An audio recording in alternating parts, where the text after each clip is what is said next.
الرحمن الرحيم. اليوم ان شاء الله راح نحكي على موضوع اللي هو الكلب ليش بلف على ديله، وايش هي الاسباب، وكيف هي العلاج من هذا السلوك. طبعا هو سلوك بيبدا بداية هو صغير بيكبر معاه. ليش اسبابه وايش اللي هو التعامل، كيف التعامل معاه والتخلص منه. اسبابه تبدا من هو جار صغير. في ناس تبدا تلعب الجار تبعها، فبتشوف الكلب بلف على ديله فبتظن انه هو لعبه، فبتصير تزود له اياها انه تمسك له ديله وتخليه يصير يلف عليه، فبلف عليه فبتصير معاه مره على مره، تتطور معاه بصير في الكبر اللي هو يلف على ديله. طبعا انتم بتعرفوا يلف على ديله لغايه ما يتوصل فيه مرحله انه هو بياكل ديله، وممكن يقطع اللي هو يقطع ديله من كتر العض. السبب الثاني في اللي هو الكلاب اللي هو الدوبرمان او الكلاب العاديه، انه في ناس بتقطع الديل وبتقطعه بتركب له اللي هو المغيطه. المغيطه هاي بتعمل عند الكلب طول فتره وهي مركبه للمغيطه الم، فبصير الكلب بالتالي يلف على منطقه الديل.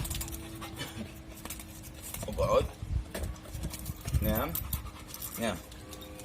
فبصير بالتالي هو يلف على منطقه الديل فبتعود عليها، يعني هو باتباع بصير سلوك سيء بتتبعه.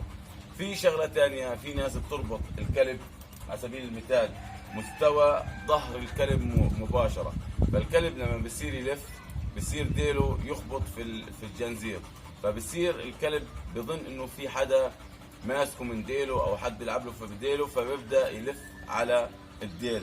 مع كتر التكرار انه ديله يخبط في الجنزير، فبالتالي بيصير معاه اللي هي الحركه هاي.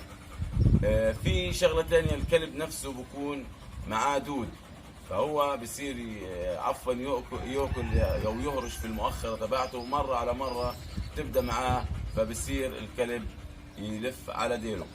برضه سبب ثاني اللي هو انت بتبقى تغسل بيت الكلب او تشطف بيت الكلب، فبيجي على طرف ديله اللي هو الميه، فبصير يظن برضه انه هو حد ماسكه او في شيء تقل في ديله بده يتخلص هو منه، فبيبدا يلف على ديله ويعض ديله لغايه ما زي ما قلت لكم في البدايه انه بضل يعض فيه لغايه ما يقطعه، ويعضه ويقطعه. هذه من العادات السيئه. طبعا هن شغلتين اثنين الممكن انه احنا نتخلص من العاده، من السلوك هذا، السلوك السيء. وطبعا زي ما حكيت لكم كل ما بديتوا فيه وهو صغير تغيير السلوك هذا بكون افضل من هو كبير. طبعا الطريقه بتجيب اللي هو جردل، بتلبس الكلب في الاول اللي هو الشباه الحزام، وبتجيب جردل تفتحه على قد راس الكلب بتلبسه فيه، وبتربطه 4 شقات من هاي الشقه ومن هان ومن الظهر ومن الجنب، وبتخلي الجردل فيه مفتوح لغايه اول البوز لحد هان عشان الكلب ما يتاثرش. طبعا كمان مره البوز لحد هان عشان الكلب ما يتاثرش في الاكل ولا في الشرب، ياكل ويشرب طبيعي لكن ما يشوفش ديله، لانه هو ايش اللي بيخليه اكثر شيء انه يلف على ديله، انه هو بضل يشوف ديله بيتحرك بيلعب، فبتلاقيه بالتالي طبعا زي ما حكينا هن الاسباب السابقه، فبيبدا يلف على ديله. فهو ببطل لما ببطل يشوف ديله ببطل يلعب مع ديله او يعمل الحركات اللي هو اللي اعتاد عليها وكانت بالنسبه له كلعبه ومبسوط عليها، وبرغم انها هي بتجرحه وبتألمه وبعضها فهو بكون مبسوط على انه هيك بيلعب هيك لعبه.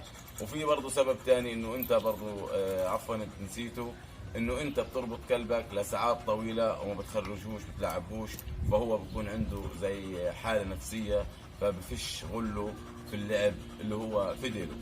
الشغله الثانيه بالذات كمان بموضوع الجردل بيبقى لحديت هان، لو ردس حط راسه في الميه انه هو ما يقلطش لورا كثير، بس يكون ثابت لحد هان. تمام.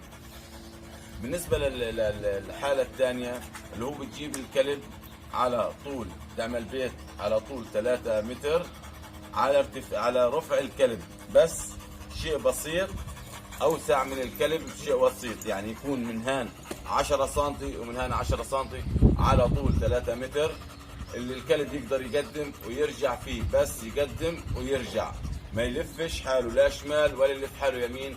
وهذه شغلتين اقل معدل بدك تستعملهن مش اقل من شهرين متتاليات.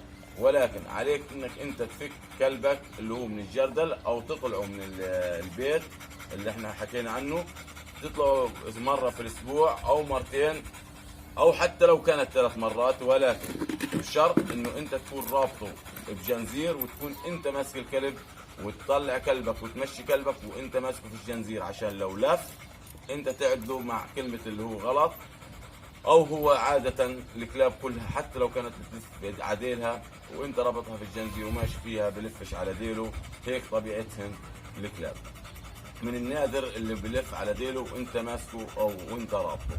فعلى هذه الحالة كمان مرة بنعيد بتجيب سياج من شقة الشمال وشقة من اليمين على قدر الكلب بالضبط، بس يكون واسع عليه بس ابو 20 سنتي، اللي ما يقدرش يلف لفة دائرية، اللي ما يقدرش يلف حاله لفة دائرية، تمام، يكون بس على قدر انه يقدر يرجع ويقدر يقدم.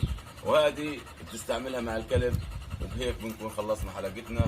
شغله هي بالنسبه للتغيير السلوك هذه مهمه جدا، لانه هي بعد فتره من الزمن زي ما حكيت لكم بتاذي الكلب، بتاذيه كثير، لانه بتوصل في مرحله انه هو يعض ديله ويقطع ديله. ويعطيكم العافيه، تنسوش تشتركوا في القناه وتحطوا اشتراك للقناه. يعطيك العافيه.